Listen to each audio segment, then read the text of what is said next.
Yo. You know what I just realized? What? We're live. Oh, are we? Yeah. All right, we're live. We're live. Oh yeah, we did get the alert. Well, God damn it. Hey, what's up, everybody? This is the Black Tower Podcast. I'm the Soravan Mahale, and I'm having a mental breakdown. Just look, you know how you have King Midas and everything he touches turns to gold? Everything I touch turns to shit. I don't think it's quite that bad. Bruh. Hi, welcome to this live episode. Sorry, patrons. We know that normally you pay for this kind of action, and we thank you for generously donating this evening exclusivity with the Black Tower Podcast. If you're Think of it watching as this, your account has already been charged, whether you know it or not. think of it as a advertising to have more people join us. Yeah. Hi, There's the solution. Slanja. Just drink more. Oh man. Who are you, good sir? Who are you? I ask myself that every day, man. Hadn't figured it out yet. I'm Andrew. I'm the Bajan Mahale. I'm his slightly less turn things to shit in my hands. My partner, I guess. I don't know. Let's say that as I fumble my way through the English language. English? Yeah. What's that? Inglés. No habla inglés. So I guess normally we do try to do at least like 2 publicly available recordings live. So this is one. There it is. We got it. We got our first one out of the way. Yeah. And if I was more prepared, I would have the other stuff up. Bro, we're batting 1,000 today, man. Oh gosh. Good. Hi. Luckily, it's just a click away. Welcome to the Black Tower Podcast, where we bring all of your fantasies to life and make you feel like you're part of the team. Well, if you don't know much of what we do or much about us or want to get into the know on everything Black Tower podcast, head on over to blacktowerpod.com. It's our one-stop shop for all of our stuff, where you can find our Discord, you can find our Patreon, where you would normally get these live episodes every week. If you find this fun and entertaining. And you can also find all of our merch stores there. It's a pretty fun time. It's a pretty cool time. It's pretty fun. And I'm even going to update the website once I get past this curse of mine for breaking everything, with pictures we got at Jordan Con. That's right. We did just wrap up Jordan Con. It was amazing. It was a great weekend. We had a lot of fun. There was a lot of fun to be had at Jordan Con. It was great. And took a lot of pictures, had a lot of fun, and we're going to have those pictures loaded up. If you want to see pictures you took on our website, jump into our Discord, go to the Jordan Con chat channel, and post those pictures there. I will load them onto our website.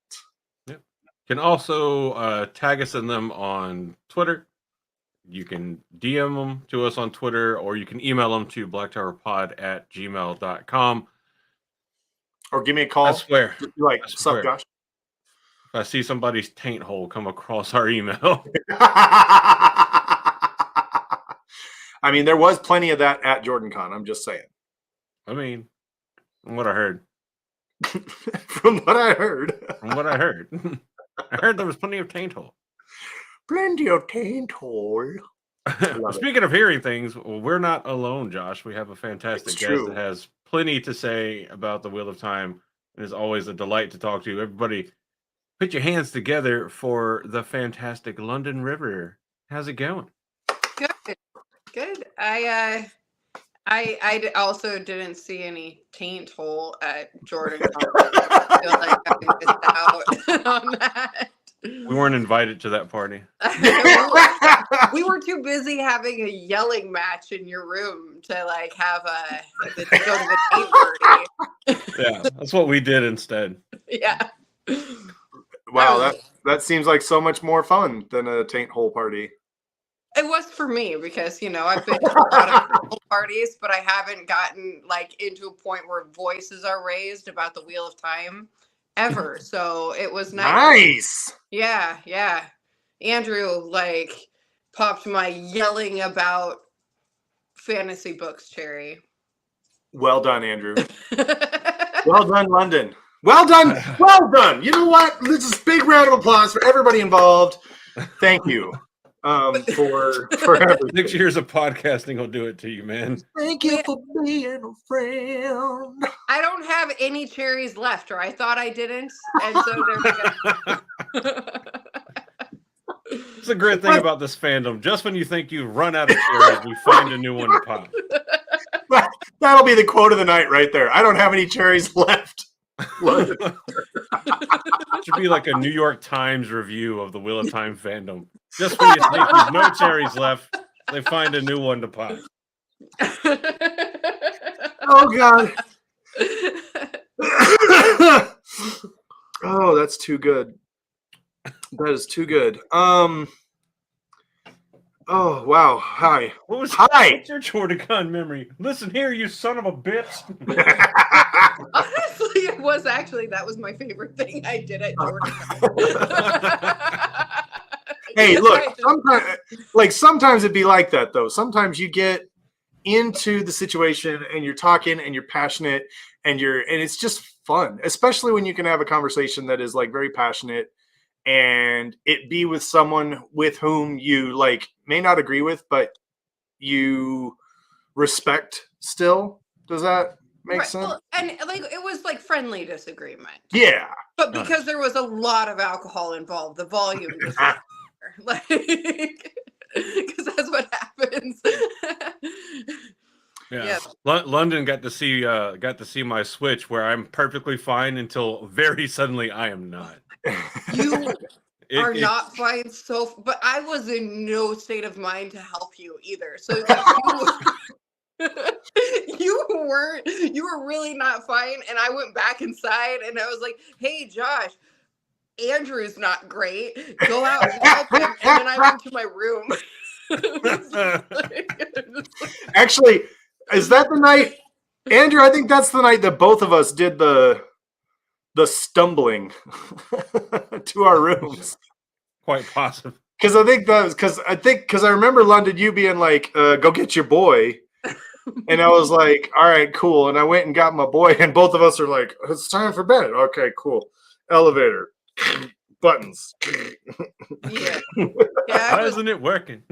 I wasn't great myself, but like, there's nothing I can do. I'm just a little lady. Like, that's true. I don't blame you. Whenever I wind up being the not super fucked up one, and I see that stuff start happening, I also just kind of like, all right, time to go somewhere else.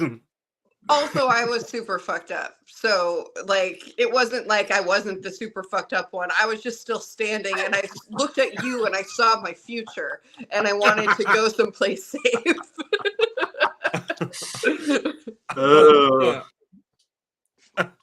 As always, our comments are coming in clutch. All Hispanic conversations are at max volume. Oh, I love it. Those of you that don't know wine is Hispanic, so yes, yeah. He's got the beautiful. He's got the Hispanic pass. Man. Go lay down. And we love him. Okay, sorry. Sorry, I'm talking to my dog. Oh, right. Yes. I'm actually tired. Gladly. Yes, ma'am. Not a problem. Look, you broke out the mom voice, and I responded, okay? Yeah. Pips is adorable. I got to meet Pips at JordanCon. Oh, that's right. That was definitely one of the highlights. Anytime there's a dog around, it's a highlight. Luna was there too. She's a little less extroverted, but no. I said your name, but I didn't want to. But Mom, you just said my name. You're fine. It was good time. Let's anything new going on with you, London? Anything you want to promote or tell the people about, or any of that fun stuff? No, I'm not promoting anything. All right. Not here. Absolutely fine. Then here, wine. Hey, look, sometimes you want to be able to put the NCO stripes down and just be able to do what you're told. All right.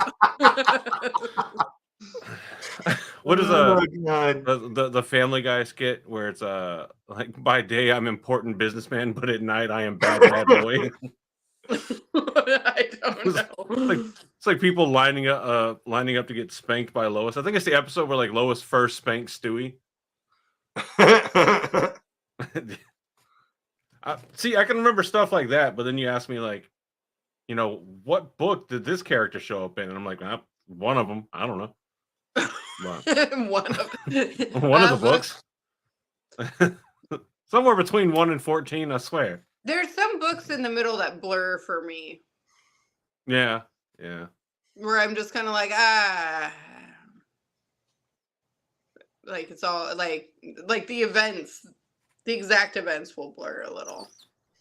I was saying, like, I feel like I generally remember like the order things happening, but whether I remember it happening in Crossroads of Twilight or Towers of Midnight or any of that kind of stuff, like, no, it's just not gonna happen. So for me, the two that like sometimes get fuzzy are Crossroads of Twilight and Winter's Heart. I like every once in a while I'm just like, oh, but what? Who cares? It doesn't help that those two books happen like simultaneously. Yeah, I think that's the problem. Is like when you get into Crossroads of Twilight, like it's all everything's happening at once, and so who cares?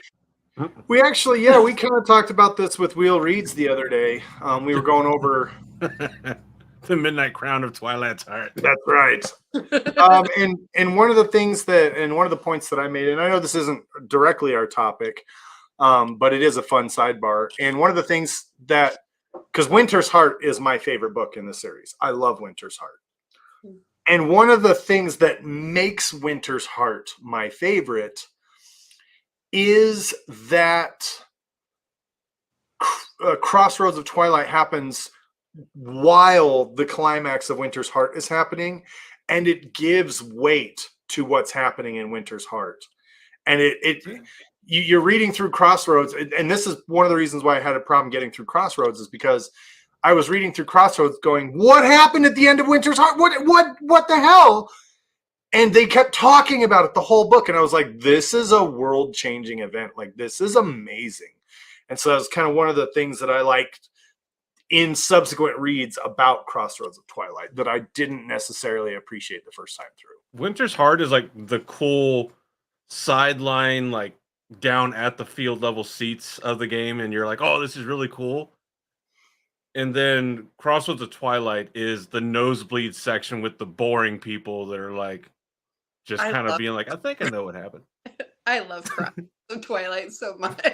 Oh, do you? It happens the whole time, but for whatever reason, I really enjoy it quite a bit.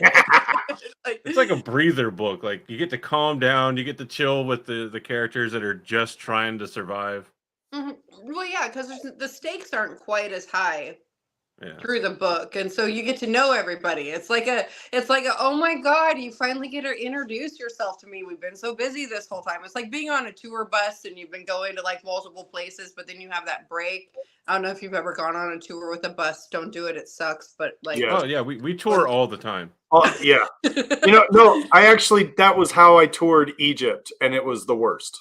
Yeah, well, but you never know anybody there, and then all of a sudden you have that evening where you actually have time for dinner, and everyone gets cocktails, and you suddenly realize all these cool people you've been on a bus with this whole fucking time, you haven't talked to them, and that's what Crossroads of Twilight is for me. I'm like, oh my god, you are a cool person.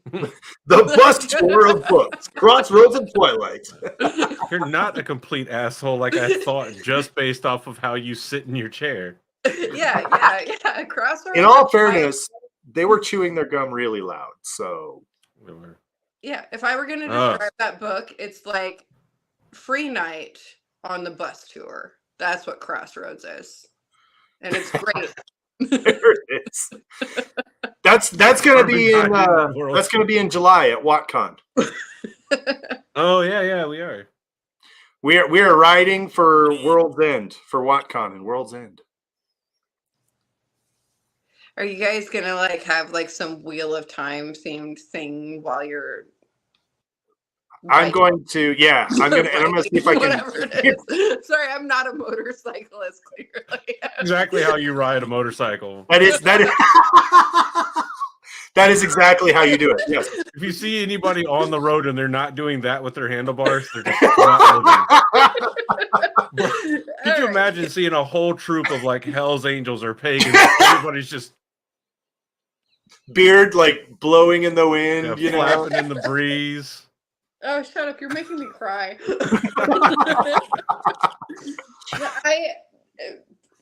I don't know.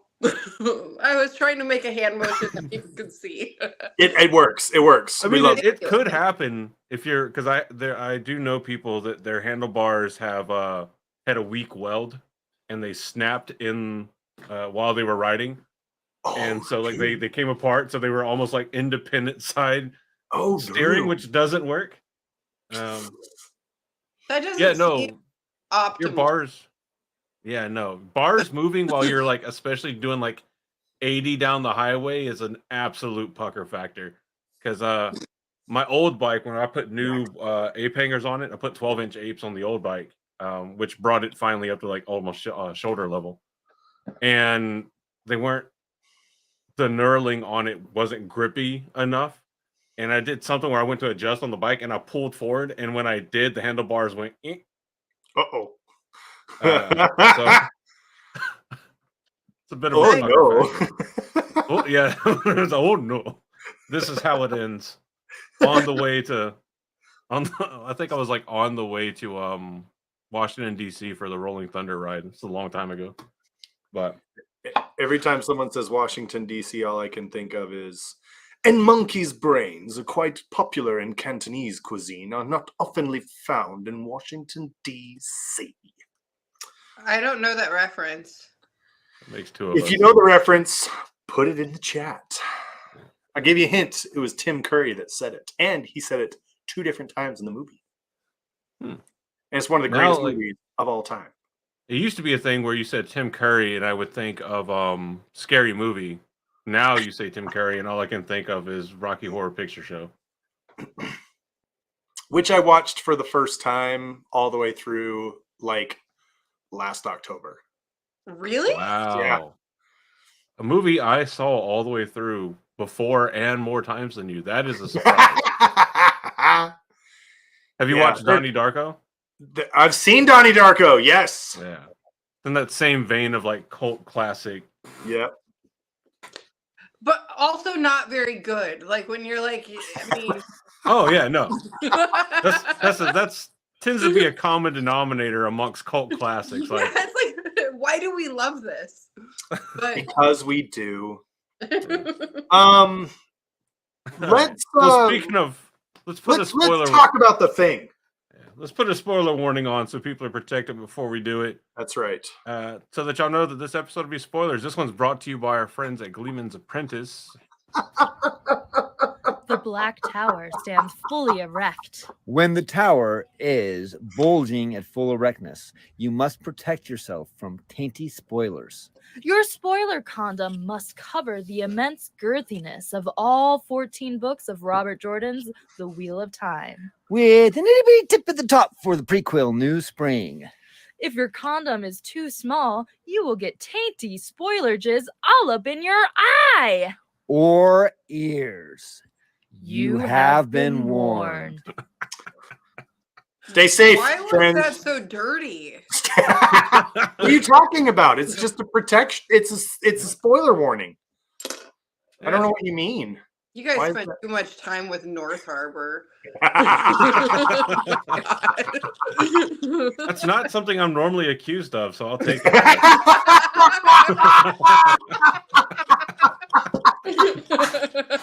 I was just happy to find it. Normally it's just a waving pass by, and I don't even know I was there. But a pleasant surprise.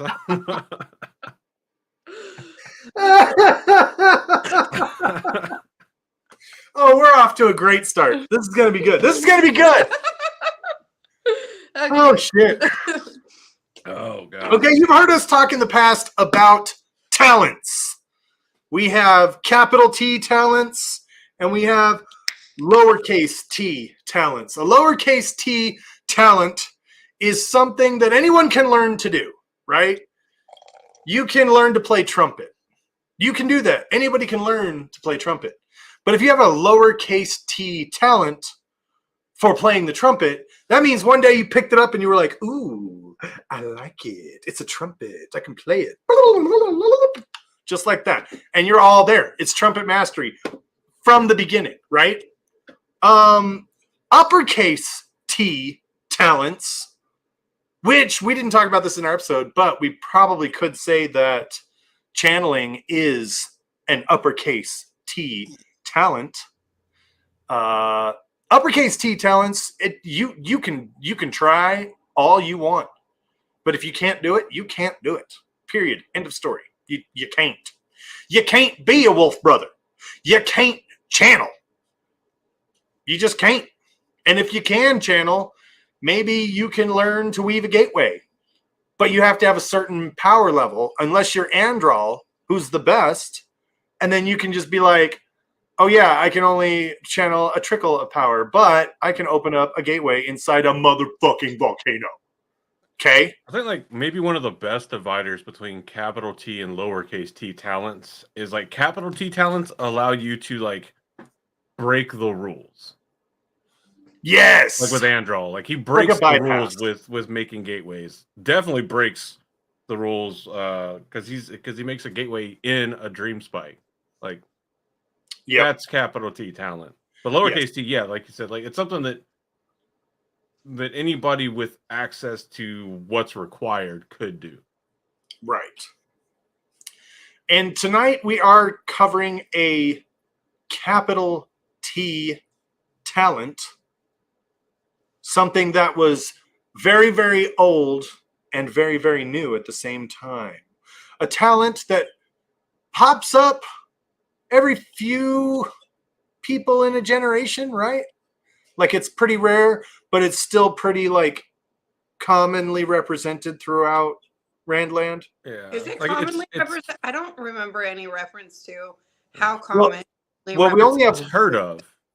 Yeah, well, we only have Like- one in the books, but don't they know of it because there's always like at least one or two that's hired by the king? I don't think so. No. That's not I don't remember that being Maybe I'm wrong. I don't remember any documentation of this particular one.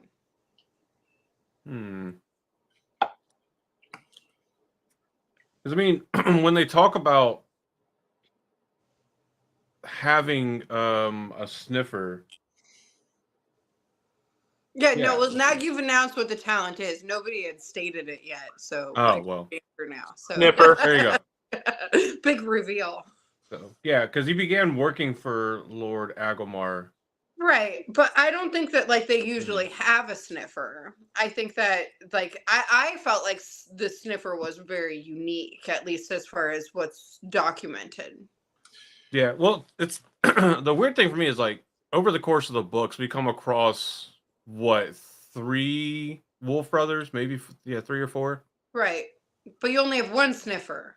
Yeah, but we only come across one sniffer. But when they talk about wolf brother, everybody's like, "What is that? We've never heard of that in my life." Right. But in the Borderlands, it seems you talk about sniffers, and it's something that known. they are acquainted with. It's not. It's treated as like it's definitely unique. It's not super common, but nobody goes around and they're like, "Oh, what the hell is a sniffer?" Like they do with Wolf Brother. Well, and I feel like with sniffers, probably for like reasons that we find out in the books, it's, you know, even if you are a sniffer, you don't advertise it because you don't want like attention. Well, and there's True. even like a a difference, or there's even a similarity between Wolf Brothers and Sniffer in that they're both, can use their talents for tracking. And that's actually kind of how Perrin hides his Wolf Brother abilities for a while by telling everybody he's a sniffer. I would Well, just like to know if letting there's them any believe. documentation of any other sniffers, because I don't remember that. Of Perrin? About Perrin? No, Perrin's not a sniffer. Right. Of Huron, is there is there documentation of other sniffers? Oh, There is sorry. documentation of Wolf Brothers, Well, that's where it gets weird, right? which Because makes me think that Wolf Brothers are more common. in the books we have 3 Wolf Brothers, but only Right. 1 sniffer. Right. So and we also have, there's also written documents of Wolf Brothers, but Varen, I don't remember any references to written documents of sniffers. yeah. Alphabet is hard. I'm trying. Apparently, there's no entry for sniffer in the companion. What? Yeah. How is there no entry for sniffer? Oh my god! Well, then we picked a really hard subject. Hey, that's good. Well, I didn't pick it. I just showed up, but but I don't remember them mentioning that there's other sniffers. No, I know. So it's in the Great Hunt.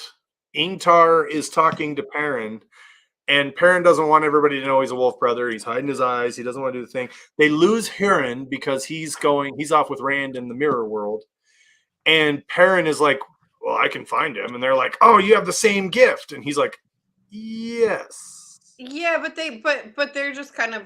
Does that mean that they've met other sniffers, or does that mean that they're like, well, since we know one, it could be something that other people have?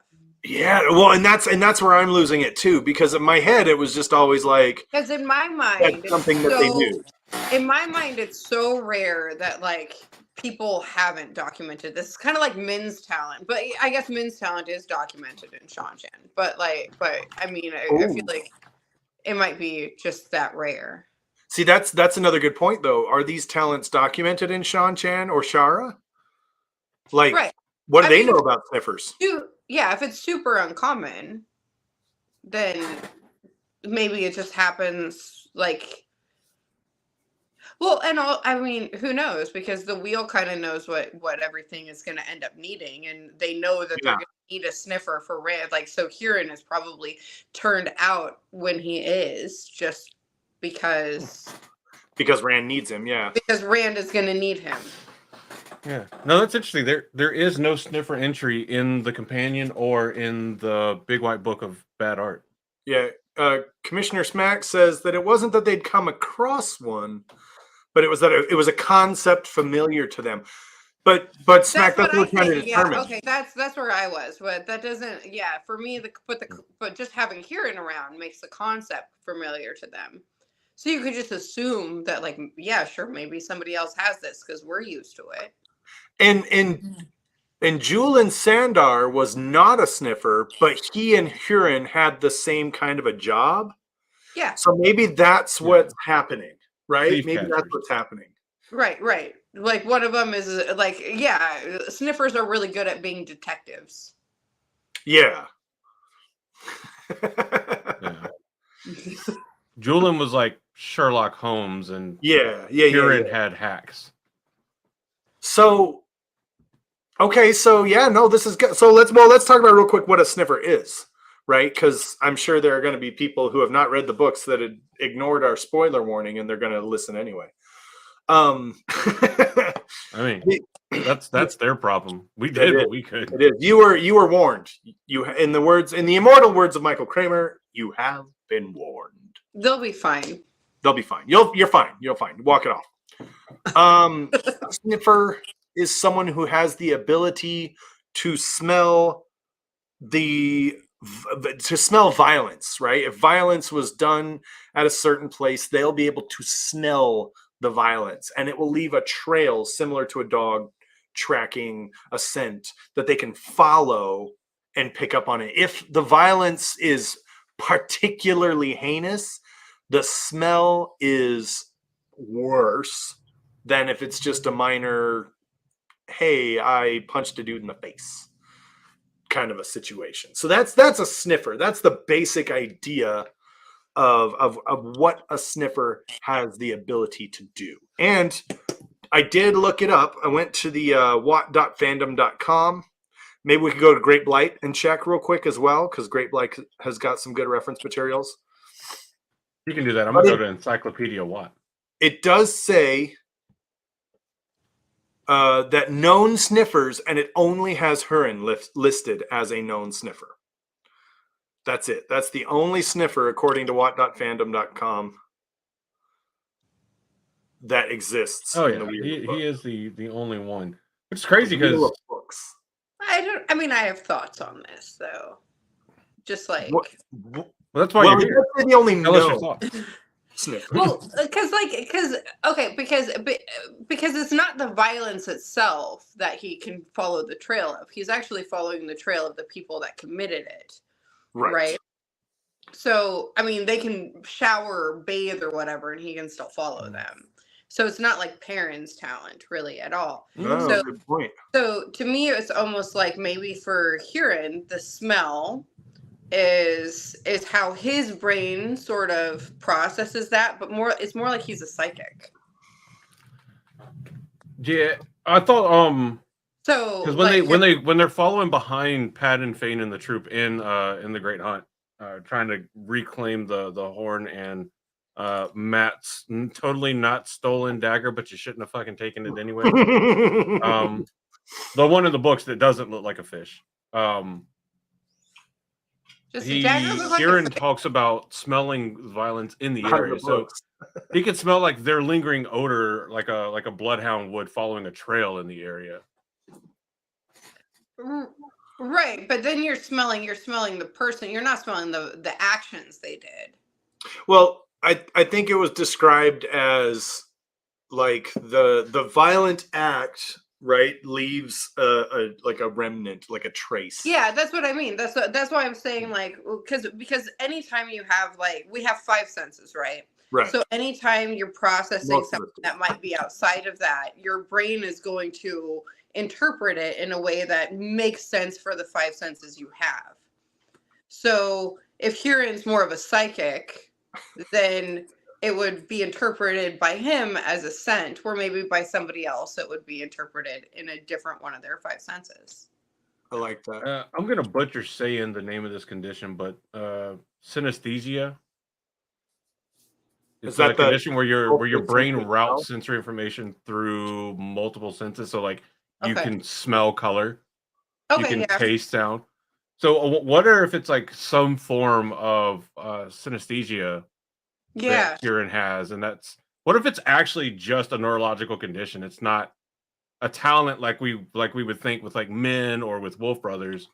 It's just individuals with synesthesia that are able to pick up on those fine aspects that are like clues around, because anywhere they go and Huron's like, yeah, there was a lot of violence here, it was bad, and they start looking around, they see like the signs of a struggle and they find blood. And that's so true. What if his brain is just wired and he picks it up in a more obvious way to him than that makes anybody sense. else? So he sees all the evidence that like a really good tracker would see. Yeah. And it processes as a smell. Yeah. Is that what you're saying? Okay. Yeah, and he just, for whatever reason, that crossed wire for him just makes it more obvious. It's like the phenomenon that you get whenever like you buy a car. Like, let's say it's your first car, and then you buy like a Camaro, and then next thing you know, everywhere you go, you see a Camaro, because your brain is now like, you're focused on it because it's familiar to you, so you notice it everywhere. So kind of the same thing, but like because of sorry, I saw my name somewhere and it distracted the shit out of me. But like it wires it in a way that just makes things that are normally subtle very obvious for him. That makes sense. This makes me wonder, because so there's a book called Perfume, okay, and I did just look this up. and it's written by Patrick Suskind, and it's about a dude who has an exceptionally sensitive sense of smell, right? Mhm. And he like has these emotional reactions to the different ways that people smell.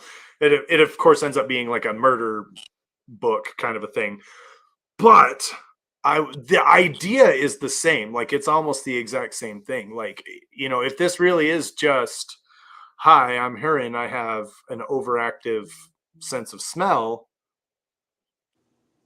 that's kind of an interesting. Why do you make it sound like an AA meeting? But okay, I have one problem with this theory. Okay.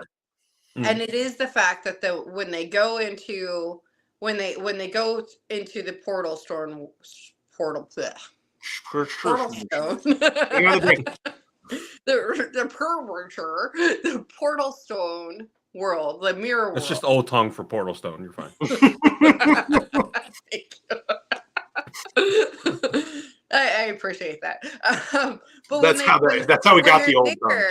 They don't find any. I mean, because Fane isn't there, they don't find any physical evidence that he would be able to come up with. Like, there's nothing. He still tracks their scent. That's why I say it's more of a psychic thing, because with portal stuff, because it's like when you get into like, because you have like a multiverse in the Wheel of Time, right?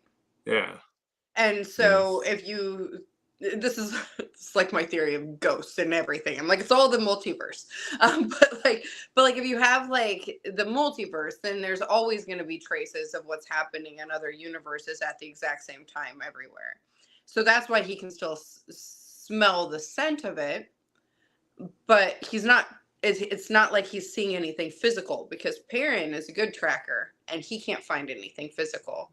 He can't see anything. He can't smell anything. So they're just going by hearings, like psychic ability.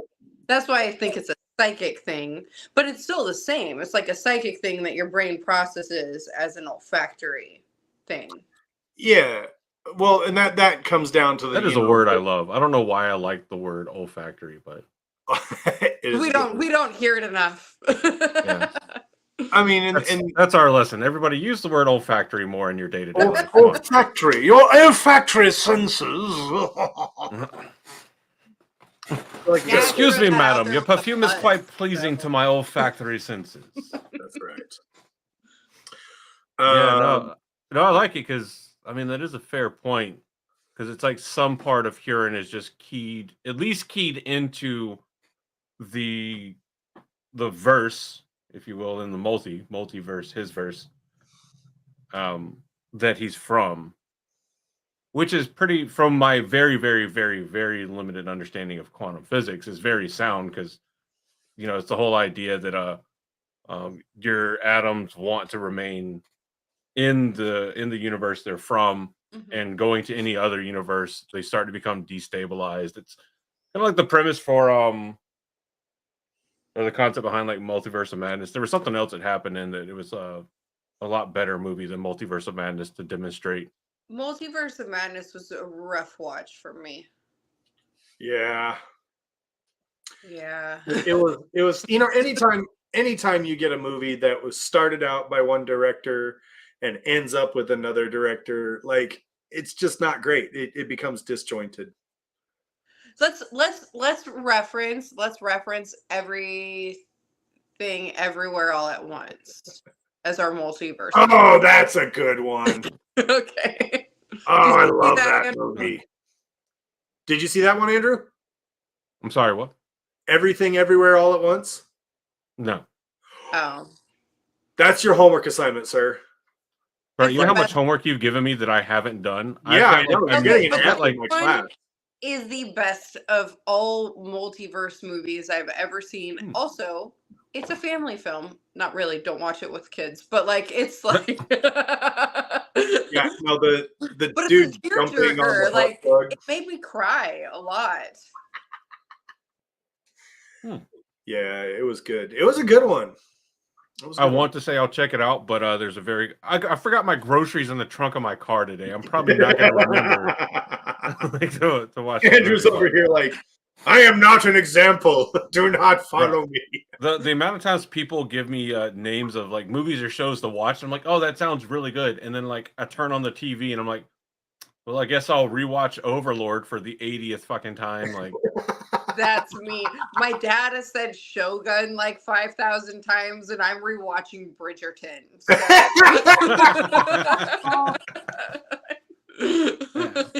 Oh, I'm not even Right. happy with it. so question Oh. from Wolf Brother. So sniffers can only smell acts of crime, right? Like if an evil person hasn't committed a crime yet, or it was a very long time ago, can the sniffer smell it?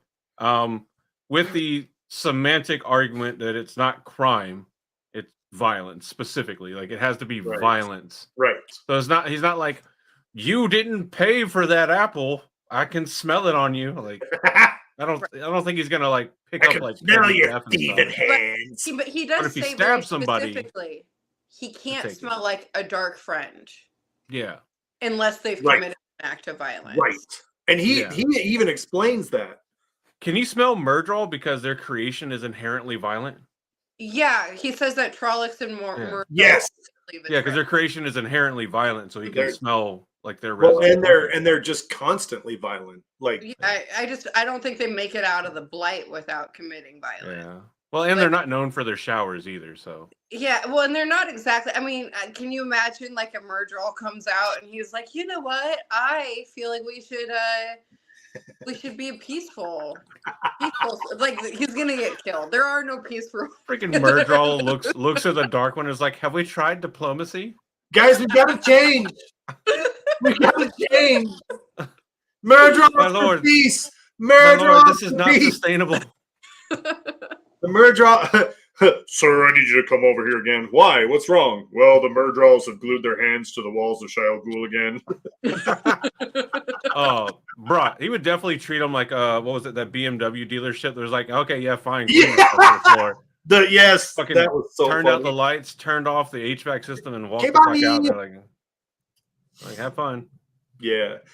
Didn't But even no, live in a bucket to piss in. Wolf Brother, he does actually talk about smelling battles, not necessarily criminal ones. But he does, Hurin does talk about smelling a battle because he can smell acts of violence. It doesn't matter if they're benevolent or evil or in nature. And whatever he's smelling isn't something that you can naturally, or that even somebody with a heightened sense of smell can pick up on. Because Perrin doesn't pick up on the smell of violence. He follows the scent of the Trollocs and the Murdral and Pat and Fane and the scent of blood, like that kind of stuff.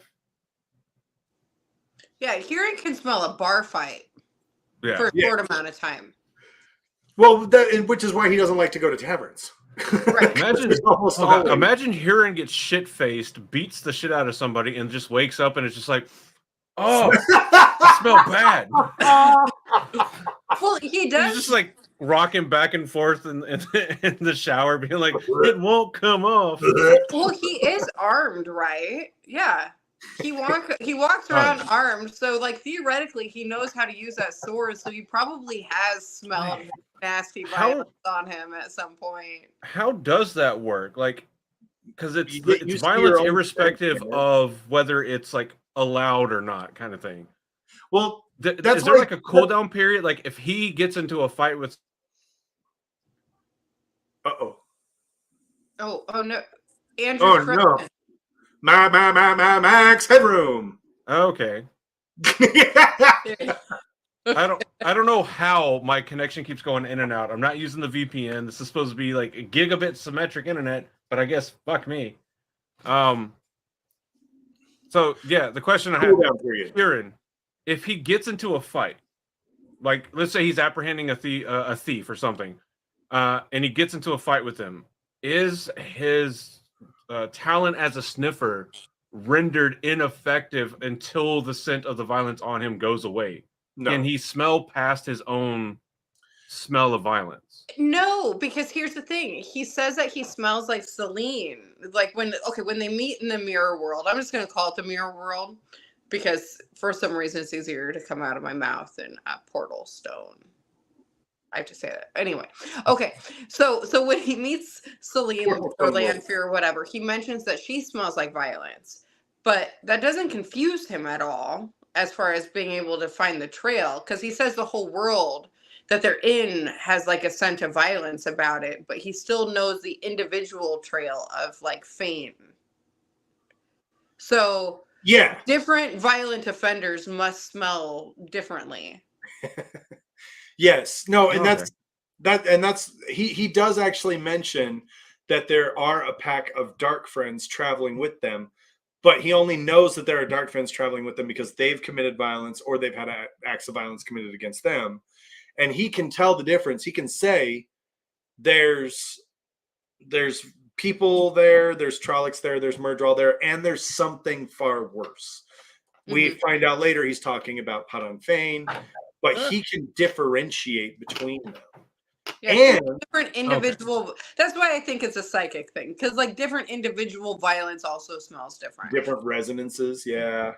What if it's a mix? What if it's like, what if it is for sure psychic abilities? Because I do like that, but it mixes kind of like with the synesthesia thing. So instead of him like getting medium style readings, it crosses in his brain into the smells. Yeah, exactly. That's what Yeah. that's what I think it is. Like, so instead of yeah. I like it. Hey, Tor Books, add this to the future printing of the companion Yeah. sniffers. It's like psychics with synesthesia. That's really all you need to put. That's it. And then you can put a byline, London River and the Black Tar podcast. Yeah. Well, I think that everyone should be named. We are Black Tar podcast. That's our whole identity. Well, no, it's an official thing, so you got to do it with the legal name. So it's got to be, Black Tower LLC or something like Oh, that. that's right. Yeah. The entity formerly known. No, but I know that he talks about like more severe acts of violence lasting longer, but eventually the scents do dissipate completely. And one of the reasons they're able to follow the Trollocs is because of how grossly violent they are. So going back to your kind of thing, Andrew, is if he got into a bar fight, woke up the next morning and he smelled that and was like, oh, I think it would be like stepping in dog shit. Like it would stink. It would be bad. But you'd be like, okay, I can ignore this. I hear, and then when you wipe your shoe off, finally, it's gone. It stinks, You don't have but to it's worry about it. definitely my dog. I recognize that step. But you don't have to worry about. Well, you don't have to worry about like not being able to smell the cow shit just because you've got dog shit on your shoe. Like I feel like you're able to still like smell. I guess here would be the question that I would ask: Is there a way to incapacitate his sense of smell? Is there a way to take down his sniffer capabilities in any way, short of death or lobotomy? I don't think so. The only way that you can stop him from tracking you is to not commit any more acts of violence and eventually just let it fade. But people that start doing violence, like even with him, the reason he's such a good thief catcher is once you do some violence, then while you're running from the authorities, you're going to have to do more.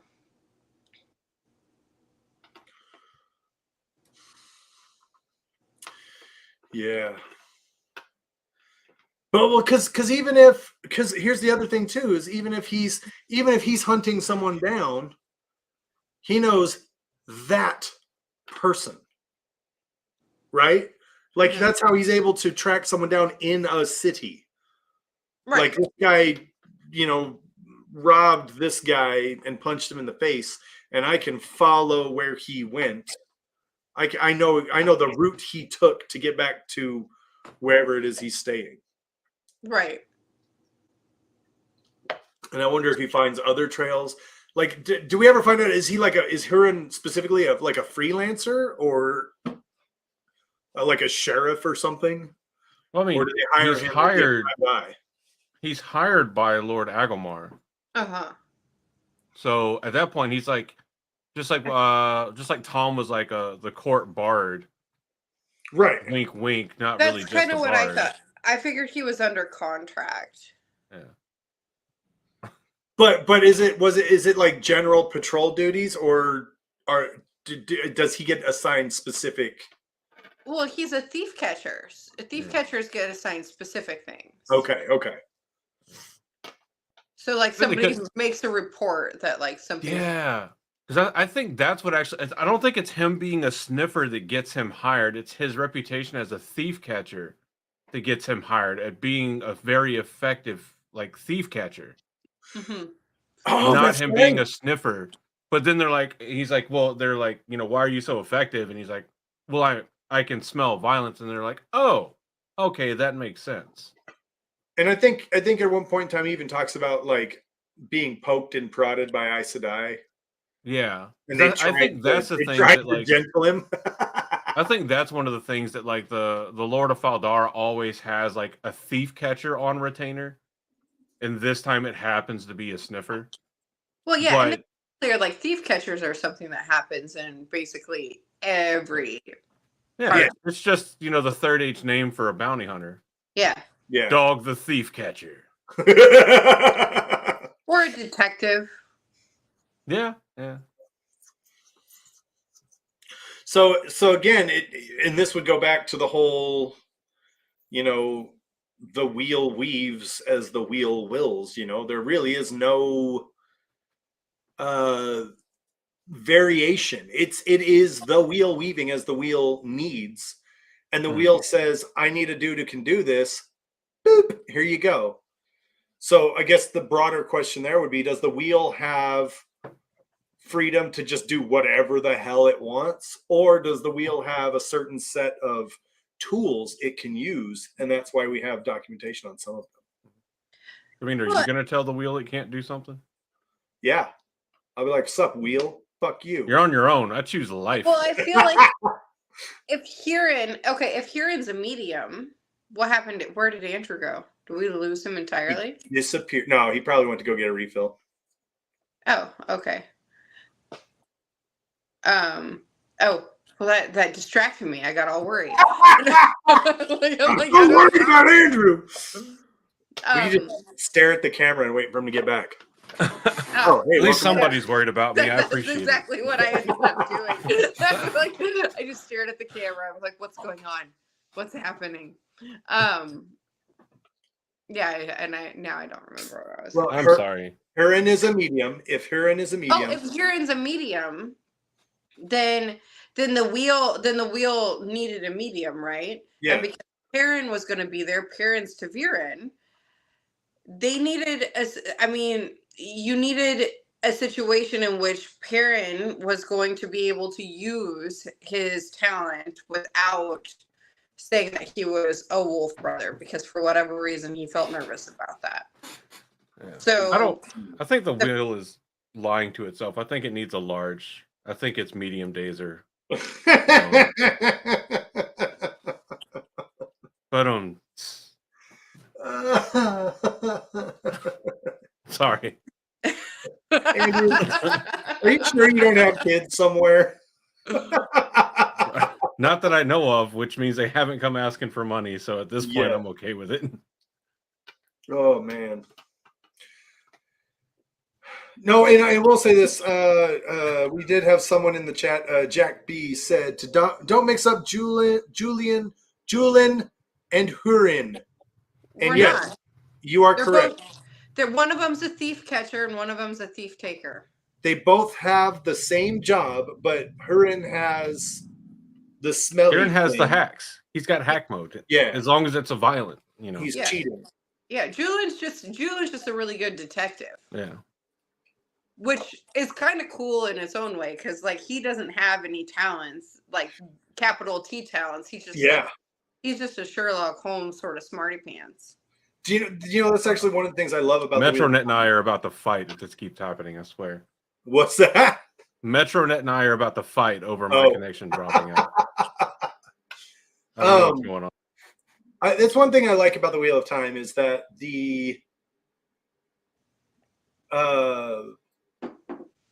the people with like superpowers, right? Channeling, Wolf Brother, Sniffer, the people with superpowers contribute to the progression of the story. But there are also people who don't have the superpowers, who are the regular people who also contribute to the story. Tam Althor, Abel Cawthon. I mean, even in negative ways, right? You've got the great captains. You've got the white cloaks. These are all people with no special abilities, no superpowers, and they contribute and contribute significantly to the progression of the story. And it's this really great. I remember getting into an argument years ago where Robert Jordan doesn't do class balancing very well, and I was like, did you even read the books? Like, what? Class balancing is actually done very well. Oh, Aludra, yes, another good point, Wolf Brother. Aludra, she is just a super smart lady, and bam, like literally changes the world. Aludra's invention changes the course of the last battle. So you could argue that Aludra's contribution to the books is probably top 5 characters. At least to the outcome. At least to the outcome. But even in the influence in the next age, though. Right. Oh, God. Yeah, Aludra, hopefully she doesn't live to see all of that. But yeah. She probably won't. She's not going to feel great. She's like Oppenheimer at that point. Like, poor Aludra. I'm doing my part. I didn't do fucking shit. Gowan. I didn't do shit. No, that kind of wrapping it up here. Kind of final thoughts about Sniffers. London. What's your feeling about Sniffers? Like, did we uncover anything for you? Did you learn anything? I feel like we defined what they are. Do it. Huh? I feel like we defined what Sniffers are. A little bit better, yeah? Yeah. Well, because I said they're psychics, and Andrew, what was the word that you said they are? Synesthesia. They have like a psychic synesthesia. That's their condition. That's the word. Dude, I like that though. I really like that. Yeah. I feel like we solved the mystery of Sniffers. That's it, mystery psychic solved. Medium with a neurological condition. Andrew, what do you think about Sniffers? I mean, it's cool. I think it was so like the whole reason this became a topic was we're kind of doing this like kind of series called One Hit Wonders, where it's something that like comes up in the books like very limited, or you only see one example, and they don't really get fully explored. I mean, clearly, like Sniffer doesn't even make it into the companion. Yeah. So, like, it's definitely not covered. Like, that's to me, that's crazy. Like, the companion normally has like everything. He's like a superstar in The Great Hunt, and he's comes up multiple times. But Kieran's in the companion, but like the classification of Sniffer isn't. Like, it's not referenced in. That's amazing. Sniffer only his is entries. also not in the glossary in The Great Hunt. Yeah. So unless there's like another title they have that we just don't know or hadn't figured out. Well, but I think it's a really cool talent. I like it as Robert Jordan using it as a plot device to push forward the hunt in The Great Hunt. So I think that's pretty cool. But I kind of wish we got a little bit more from it. But it does help Kieran stand out, given Kieran does a lot in the little bit of time that he's actually on screen, if you will. Yeah. On page. Yeah. So according to the glossary in The Great Hunt, first off, his name is pronounced Hewrin, Hew. That sounds like some lawn talk. Hewrin And here, the definition is as follows. A Shinaran who has the ability to smell where violence has been done and to follow the scent of those who did it. Called a sniffer, he serves the king's justice in Faldara in Shinar. That's it. That's the whole definition right there. I feel like it's the same. I feel like we answered it. I feel like we are the scientists who answered the question about the fictional character that doesn't exist. And and these are important questions. See, Science! what Heron does is when you commit violence, you get quantum entangled with the violence particle. And Heron, Yes. Now we need to write the Large Hadron Collider, CERN, the CERN Yeah. Institute. We need them to find the violence particle. we know you found the Mohs-Biggs, but can you find the violence particle? All right. Well, thank you so much, everybody, for tuning in. Thanks to our special guest, the lovely and talented London River. Thank you so much for being here. This is normally like that's a waste. yes, exactly. Okay. This is normally the part where I say, "Where can the people find you?" I mean, I can tell you where to find me. Yes, you can find me. Well, I mostly talk about the Wheel of Time on Twitter, but I talk about other things too. So, like, if you don't want to see adult content, make sure that your adult content settings will just hide shit from you. Right. But which I think is the default for Twitter, right? It doesn't matter. Anyway, it's London C. River on Twitter. I talk a lot about the Wheel of Time, but I also have a job, and so. And my job is disturbing to some viewers. Viewer discretion is advised.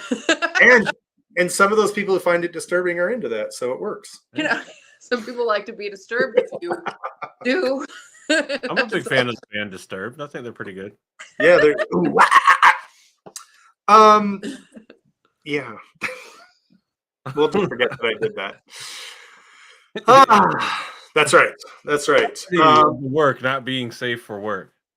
Everybody remember to hit the like button if you like the Tuesday night shenaniganry. Remember, this is normally a benefit that is only available to our Patreonians. So next Tuesday, we will not be live on YouTube. We will be live on YouTube for patrons. And you should definitely consider doing that. You can do that for as low as $1 a month. If you are like most of us and broke and don't have $1 a month, cool. Hit the like button, hit the subscribe button. That is a free way to support us, and we really, really, really appreciate it when you do. To all of us, to all of you, to all of us. Bye. I'd like to congratulate me, you know, all of us. I'd like to thank me because I did this all on my own. Nobody helped me. I'm not going to sugarcoat it. But yeah, like Josh said, if you do enjoy this, head over to Patreon. You can check it out. And if that's not something you're interested in, the likes, the comments, the subscribes, all that helps out enormously. So thank you all for giving us some of your time on this fantastic Tuesday evening. Apparently, I can't say evening. What the hell is an evening? London, thank you again for carving out some time and coming and hanging out with us. And I feel like we did Sniffers a great amount of justice where they have been neglected from the companion. And gotta get I'm rid of all penning this my complaint letter erasure. right now. Yeah. The Sniffers have been censored from the companion. It's a conspiracy to cover up of the highest magnitude. Hashtag justice for Sniffers. Justice for Heron. Honor his memory. So, but for all of us here at the Black Tower Podcast, thank you so much for tuning in. We hope you have a fantastic rest of your evening, and we will see you all again next